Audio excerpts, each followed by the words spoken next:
राजा हैं, लेकिन दुर्भाग्यवश उनका पुत्र कैसा उत्पन्न हो गया, कंस। इतना दुष्ट था। कंस शब्द का अर्थ है संस्कृत में कंस हिंसायाम, माने कि जो हिंसा करने वाला, मारकाट करने वाला, लड़ने झगड़ने वाला, ऐसा पुत्र उत्पन्न हो गया। बड़े परेशान हुए उस पुत्र से। इतना दुष्ट था कि अपने पिता को वही राजगद्दी से उठा करके कारागार में डाल दिया और स्वयं राजा बन गया मथुरापुरी का।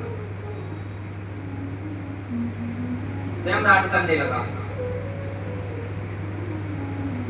जिस प्रकार से स्वयं राज करने लगा, पिता को कारागार में डाल दिया, तो प्रजा में उसकी तू होने लगी, धिक्कार करने लगे। कैसा राजा है, कैसा पुत्र है, अपने पिता को कारागार में डाल दिया। इस प्रकार से अपने अधर्म का डंका बजाया, चारों तरफ पूरी प्रजा कांपने लगी। इधर जब इस प्रकार से उसका धिक्कार होने लगा, उसने विचार किया कि जनता ज्यादा में विपरीत जा रही है, क्योंकि जो राजा होते हैं, राजनेता होते हैं, वह जनता की हवा से ही चलते हैं। कब प्रजा अनुकूल हो जाए और कब प्रतिकूल हो जाए। कभी आपके को बड़ी अच्छी तारीफ कर रहा है, कुछ समाज में ऐसा काम हो जाए, आप तो धिक्कार करने लगेंगे, क्योंकि जो प्रजा है हवा की तरह है, कभी अनुकूल चलने लगे, कभी प्रतिकूल चलने लगे। इस प्रकार से विचार किया कि कुछ अच्छा काम किया जाए। तो राजा सूरसेन थे, उनके पुत्र थे वसुदेव। तो कंस ने अपनी चचेरी बहन देवकी का विवाह वसुदेव जी के साथ में संबंध कर दिया। खूब धूमधाम से विवाह हुआ, खूब आनंद के साथ में तो उत्सव मनाए गए।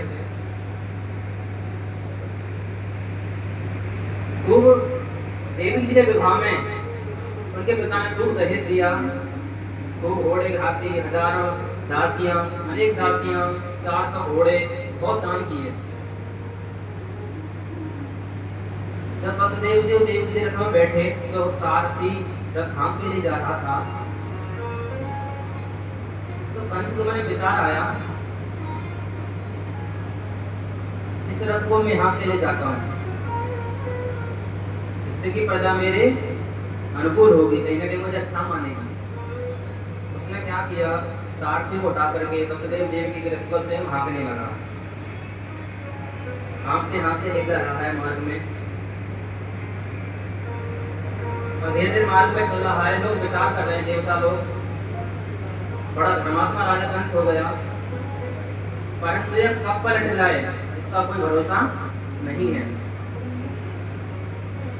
तो देवताओं ने इसके पोल खोलने के लिए आकाशवाणी कर दी, अस्यस्तामष्टमो गर्भो अंतायाम वर्षे बुधः। हे कंस,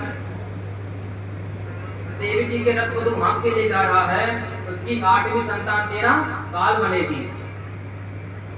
अब जैसे ही कंस ने सुना, निकाली तलवार, देवकी जी को लेकर के कचेक रही, देव जी को मारने के तैयार हो गया।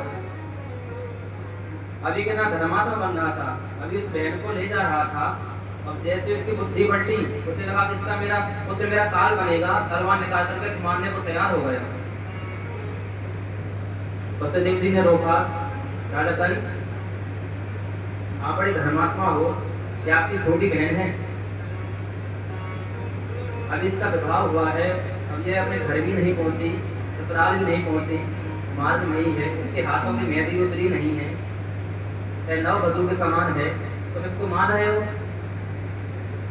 कंस कुछ नहीं समझ रहा, कह रहा है इसका पुत्र मेरा काल होगा, इसको मार दूंगा मैं।